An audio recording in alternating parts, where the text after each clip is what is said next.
नमस्ते प्यारे दोस्तों, मैं सरिता स्वादी डीईएस विद्यालय की अध्यापिका हूं और आप लोगों के सामने हिंदी संयुक्त इस विषय के अंतर्गत आज एक कविता प्रस्तुत करने वाली हूं और कविता का नाम है मातृभूमि और इसके कवि हैं मैथिली शरण गुप्त। तो किस प्रकार से उन्होंने अपनी कविता में अपनी मातृभूमि यानी अर्थात भारत भूमि का वर्णन बड़े ही मनोहारी ढंग से किया है, तो पीपीटी के माध्यम से इसका सफर करते हैं। तो चलिए, मातृभूमि मैथिली शरण गुप्त। प्यारे दोस्तों, आप देख सकते हैं आपकी स्क्रीन पर किस प्रकार से मैथिली शरण गुप्त जी का चित्र बना हुआ है और इनका जन्म और मृत्यु। इनका जन्म हुआ 1886 में और इनकी मृत्यु हुई 1964 में। तो इनका जीवन परिचय इस प्रकार से है। मैथिली शरण गुप्त जी का जन्म झांसी जिले के चिरगांव में हुआ था। गुप्त जी खड़ी बोली हिंदी में काव्य रचना करने वाले प्रथम कवि थे। तो खड़ी बोली भाषा में कविता करने वाले ये प्रथम कवि थे। अपने नारी जीवन की व्यथा एवं वेदना को अभिव्यक्त करने का महान कार्य उन्होंने किया। राज्यसभा के मनोनीत सदस्य थे। इनकी रचनाओं में राष्ट्रीय चेतना, भारत का गौरवशाली इतिहास व संस्कृति प्रतिबिंबित होती है। महात्मा गांधी जी द्वारा इन्हें राष्ट्र कवि की पदवी से सम्मानित किया गया। तो आप देख सकते हैं कि महात्मा गांधी जी ने इन्हें क्या कहा, राष्ट्र कवि के रूप में इन्हें सम्मानित किया था उन्होंने। तो आप देख सकते हैं उनके दो चित्र यहाँ पर बने हुए हैं और इनकी प्रमुख कृतियां हैं। साकेत महाकाव्य है, यशोधरा, जयद्रथ वर, पंचवटी, भारत भारती ये खंड काव्य है और रंग में भंग, राजा प्रजा ये एक नाटक है।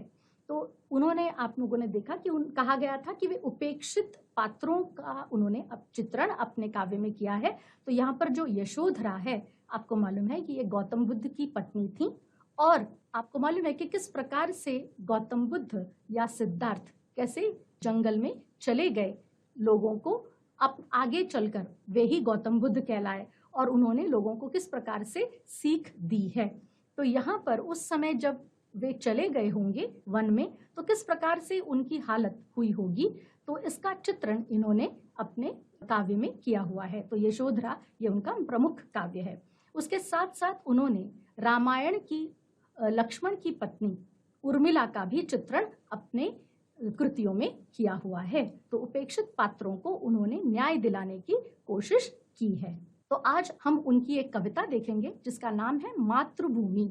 तो आप यहाँ पर भारत का चित्र भी देख सकते हैं और उसमें भारत माता किस प्रकार से सजी सवरी दिखाई देती हैं। उसके साथ उनके हाथ में जो हमारा तिरंगा है उस पर किस प्रकार से हमारे धर्मों के चिन्ह बने हुए हैं और सभी धर्म एक है, यही हमारे भारत की विशेषता है, अनेकता में एकता। तो किस प्रकार से हमारी मातृभूमि सजी सवरी है, इसका वर्णन इन्होंने अपनी कविता में किया हुआ है। मातृभूमि कविता के द्वारा भारत की धरती का सुंदर और मनोहारी चित्रण करते हुए गुणगान किया गया है। उन्होंने भारत माता का गुणगान किया है। भारत की भूमि हरियाली, नदियों, सागरों, फूलों और फलों, सुगंधित व शीतल पवन, चांदनी के प्रकाश आदि से सुशोभित है। तो उन्होंने कहा है कि किस प्रकार से भारत में हरियाली है, नदियां हैं, सागर हैं, फल फूल हैं, सुगंधित फल फूल हैं और शीतल पवन यहाँ पर बहती है। चांदनी के प्रकाश से किस प्रकार से भारत रात को जगमगाता है, इन सभी चीजों का वर्णन उन्होंने अपनी इस मातृभूमि कविता में किया है। मातृभूमि सत्य का स्वरूप है और वह सर्वशक्तिमान ईश्वर की सगुण मूर्ति है। तो वे क्या कहते हैं, मातृभूमि को देखो उन्होंने ईश्वर का स्थान दिया हुआ है। तो वे कहते हैं मातृभूमि सत्य का स्वरूप है। किसका स्वरूप है, तो वो सत्य का स्वरूप है और वह सर्वशक्तिमान ईश्वर की सगुण मूर्ति है। क्या है, सर्वशक्तिमान ईश्वर की सगुण मूर्ति है। उसके बाद वे कहते हैं मातृभूमि पर उपलब्ध प्राकृतिक स्रोतों से जो जल मिल रहा है वह अमृत के समान उत्तम है। वे कहते हैं कि भारत में जो प्राकृतिक स्रोतों में जो जल हमें मिलता है वो किसके समान है, वो अमृत के समान या पीयूष के समान है। यहाँ पर 6 ऋतुओं के एक के बाद एक अद्भुत दृश्य देखने को मिलते हैं। तो वे कहते हैं कि भारत में 6 ऋतुएं हैं और प्रत्येक ऋतु का अपना महत्व है और निसर्ग में इन ऋतुओं के अनुसार सुंदर सुंदर चित्र देखने को मिलते हैं, अनुभव करने को मिलते हैं। तो वे कहते हैं कि ऐसे और दूसरे देशों में शायद ही कहीं होंगे। भारत की भूमि विविध खाद्यान्नों, धन धान्य व प्राकृतिक संसाधनों से परिपूर्ण है, यानी हर तरह से ये परिपूर्ण है। इसलिए मातृभूमि को वसुधा एवं धरा कहा जाता है। यानी वे क्या कहते हैं कि मातृभूमि क्या है? वसुधा है, धरा है, उसे ये नाम दिए गए हैं। तो हमारी मातृभूमि किस प्रकार से है? तो मातृभूमि क्षमामयी, यानी क्षमा करने वाली, दयामयी, दया करने वाली, सुखदायिनी, सुख प्रदान करने वाली, वह अमृत, वात्सल्य व प्रेम की मूर्त स्वरूप है। वे कहते हैं, देखो कितने सुंदर सुंदर शब्दों का उन्होंने यहाँ पर इस्तेमाल किया है। तो वे कहते हैं अमृत, वात्सल्य व प्रेम की मूर्त स्वरूप है, यानी उसके समान और कोई नहीं है। वह सबका दुख हरने वाली है, यानी सबके दुखों को दूर करने वाली है। वह सबके जीवन को सुख समृद्धि से भर देती है, यानी सबके जीवन को क्या करती है? सुख समृद्धि से भर देती है। इस प्रकार मातृभूमि के हम पर अनंत उपकार हैं, यानी ये सब वो हमारे लिए कर रही है और कुछ हद तक हमें कृतज्ञ भी रहना चाहिए। तो वो कहते हैं कि इस प्रकार मातृभूमि के हम पर अनंत उपकार हैं, असंख्य उपकार हैं। वह हमारी जननी है और हम उसकी संतान है। वे कहते हैं कि वह हमारी जननी है और हम उसकी संतान है, तो हमें ये कभी नहीं भूलना चाहिए। उसके बाद खड़ी बोली, यानी किस प्रकार से कविता लिखी गई है, मैथिली शरण गुप्त जी के बारे में वो बता रहे हैं।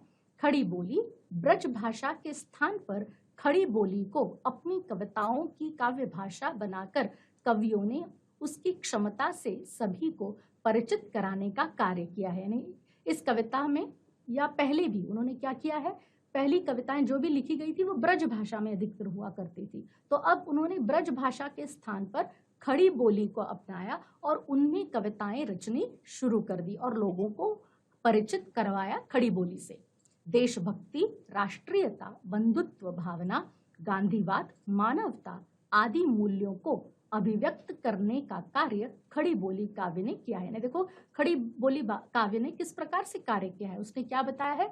देशभक्ति, राष्ट्रीयता, बंधुत्व भावना, गांधीवाद, मानवता आदि मूल्यों को अभिव्यक्त कराने का कार्य खड़ी बोली काव्य ने किया है। कितना महान कार्य उसने किया है। उसके बाद इस कविता की छोटी से रूप में प्रस्तावना है।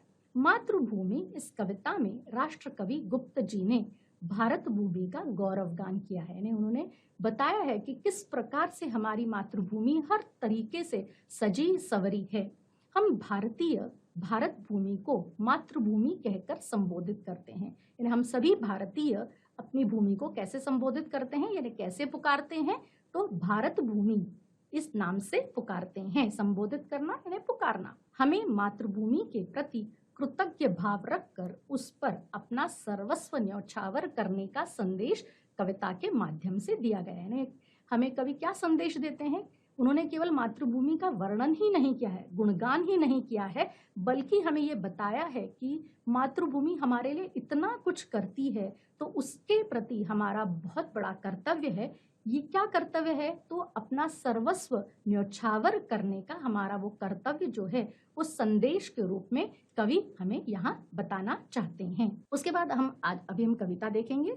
तो देखिए, मातृभूमि, तो पहला अनुच्छेद है, नीलांबर परिधान हरित पट पर सुंदर है, सूर्य चंद्र युग मुकुट मेखला रत्नाकर है, नदियां प्रेम प्रवाह फूल तारे मंडल है, बंदी जन खग वृंद शेष फन सिंहासन है, करते अभिषेक पयोध हैं, बलिहारी इस देश की, मातृभूमि तू सत्य ही सगुण मूर्ति सर्वेश की। यानी देखो, पहले हम शब्दार्थ देखते हैं क्योंकि शब्द काफी कठिन है। तो पहला है नीलांबर, नीलांबर यानी आसमान। यहाँ पर भी आप देख सकते हो अंबर, आसमान। उसके बाद है हरित, हरित यानी हरा, हरियाली छाया हुआ। उसके बाद है पट, पट यानी वस्त्र, और वस्त्र कौन से? तो रुई, रेशम, ऊन आदि के तागों से बना वस्त्र, उसे कहते हैं पट। उसके बाद है सूर्य चंद्र युग मुकुट, मुकुट यानी ताज। उसके बाद मेखला, मेखला यानी करधनी, कमरबंद जो कमर में बांधा जाता है। उसके बाद रत्नाकर, रत्नाकर यानी समुद्र सागर। उसके बाद है बंदीजन। अब ये बंदीजन कौन है? तो वंदना करने वाले, प्रशंसा करने वाले।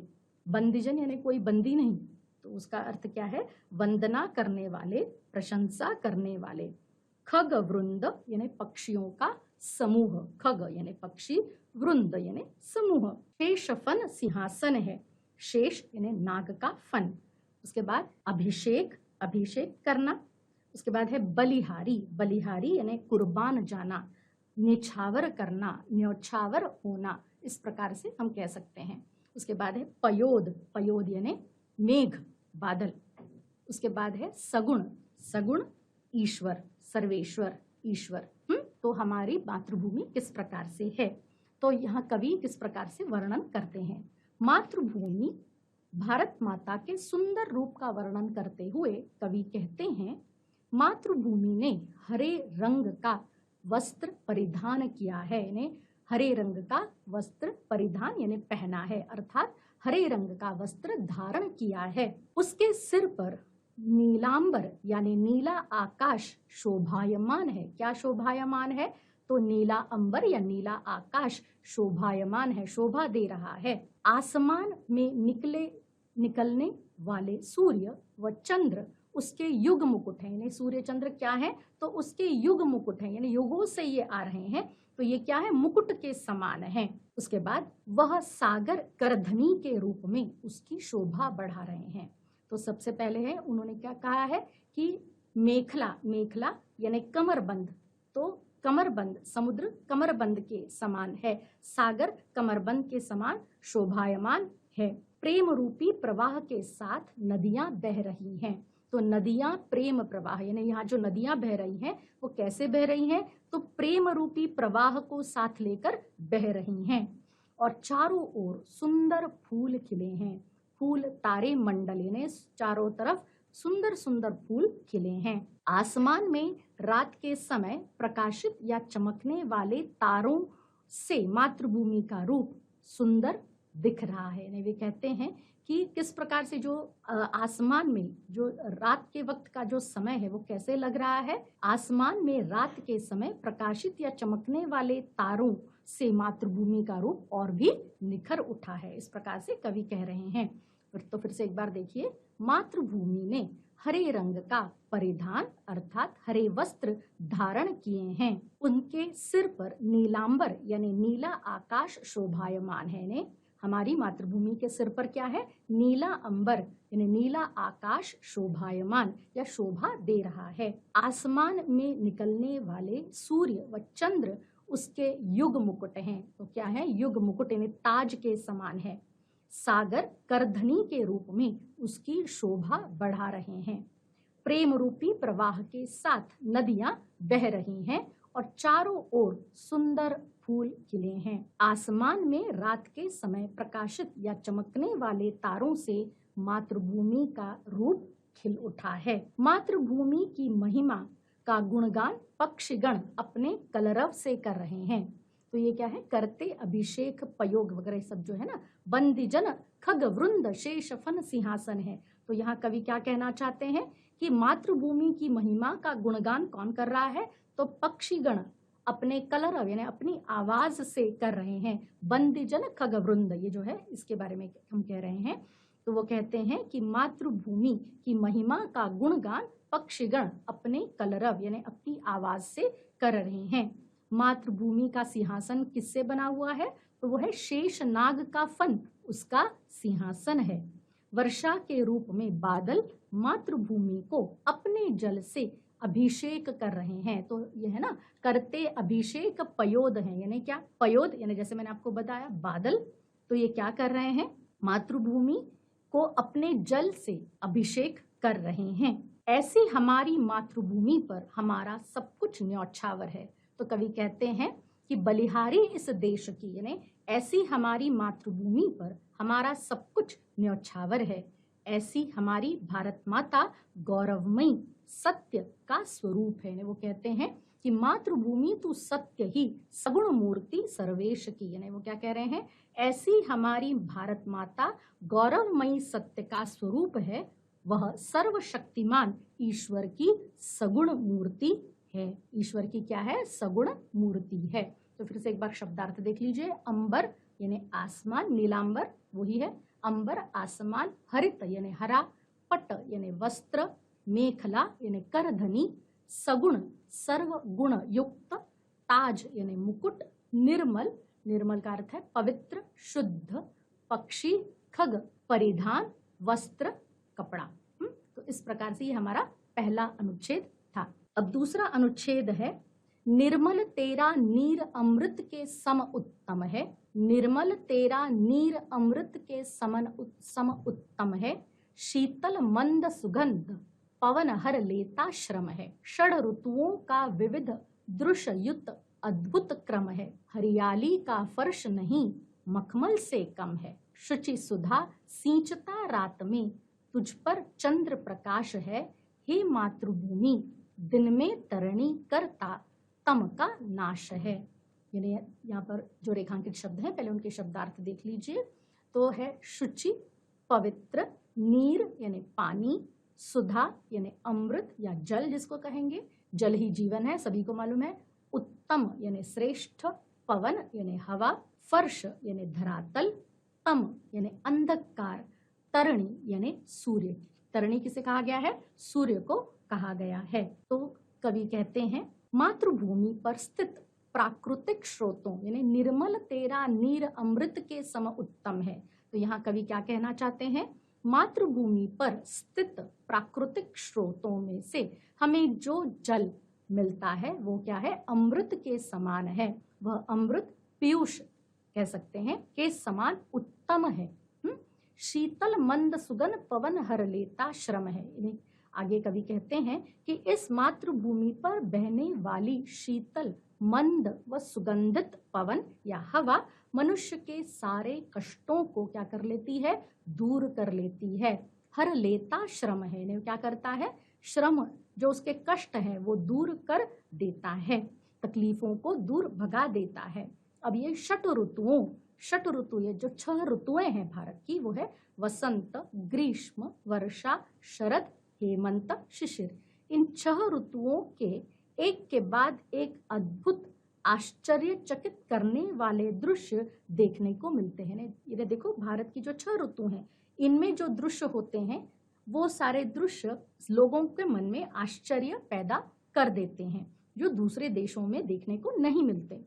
मातृभूमि का धरातल हरियाली से भरा हुआ है। वो कहते हैं हरियाली का फर्श नहीं मखमल से कम है। वो कहते हैं कि मातृभूमि का धरातल हरियाली से हरा भरा हुआ है जो मखमल के समान, मखमल यानी मुलायम जिसको हम सैटिन कह सकते हैं, उनके समान मुलायम हैं। रात के चंद्र का प्रकाश मातृभूमि को पवित्र ओस बूंदों या दव बिंदु जिसे कहते हैं रूपी जल कणों से सींचता रहता है। दिन में सूर्य आकर अंधेरे को दूर भगा देता है या मिटा देता है। तो शुचि सुधा यानी अमृत, मुलायम या मखमल मुलायम, और तरणी यानी जैसे हमने कहा सूर्य। तो फिर से एक बार देखिए, मातृभूमि पर स्थित प्राकृतिक स्रोतों से हमें जो जल या पानी मिल रहा है वह अमृत या पीयूष के समान उत्तम है। इस मातृभूमि पर बहने वाली शीतल मंद व सुगंधित पवन जिसे हवा कहते हैं मनुष्य के सारे कष्टों तकलीफों को दूर भगाती है। वसंत, ग्रीष्म, वर्षा, शरद, हेमंत, शिशिर इन 6 ऋतुओं के एक के बाद एक अद्भुत आश्चर्यचकित कर देने वाले दृश्य को देखने को सभी को मिलते हैं। मातृभूमि का धरातल हरियाली से भरा हुआ है जो मखमल के समान मुलायम है। रात के चंद्र का प्रकाश मातृभूमि को पवित्र ओस बूंद या ड्यू ड्रॉप्स जिसे कहते हैं रूपी जल कणों से सींचता रहता है। और दिन में कौन आता है? दिन में सूर्य आकर अंधेरे को दूर कर देता है या मिटा देता है। तम का नाश है। तम यानी अंधेरा, अंधेरे का नाश कौन करता है? दिन में तरणी यानी सूर्य आकर अंधेरे का नाश करता है। तो यहाँ पर फिर से एक बार शब्दार्थ देख सकते हैं। शुचि पवित्र, नीर यानी पानी, सुधा यानी अमृत जल, उसके बाद उत्तम यानी श्रेष्ठ, पवन यानी हवा, फर्श यानी धरातल, तम अंधकार और तरणी यानी सूर्य। के बाद आगे का अनुच्छेद देखिए। सुरभित सुंदर सुखद सुमन तुझ पर खिलते हैं, भांति भांति के सरस सुधोपन फल मिलते हैं। औषधियां हैं प्राप्त एक से एक निराली, खाने शोभित कहीं धातुवर रत्नों वाली। जो आवश्यक होते हमें मिलते सभी पदार्थ हैं, हे मातृभूमि वसुधा धरा तेरे नाम यथार्थ हैं। तो कवि कहते हैं कि सुरभित यानी सुगंधित, सुंदर, सुखद, सुमन यानी यहाँ पर सुंदर सुंदर फूल खिलते हैं। केवल फूल ही नहीं तो फल भी हैं। तो कुछ शब्दार्थ पहले देख लीजिए। खान यानी खदान, वैभव यानी संपन्नता, बहुतायत, निराली यानी अनोखी, जननी यानी माता, सुरभित जिसे सुगंधित या सौरभित भी कहते हैं, और विश्व यानी संसार। तो कवि ये बताना चाहते हैं कि मातृभूमि पर सुगंधित, खुशबूदार, सुंदर फल फूल खिलते हैं। अलग अलग प्रकार के रसीले व अमृत के समान मीठे फल भी मिलते हैं। सुधोपन यानी रसीले, रसीले फल भी यहाँ पर मिलते हैं।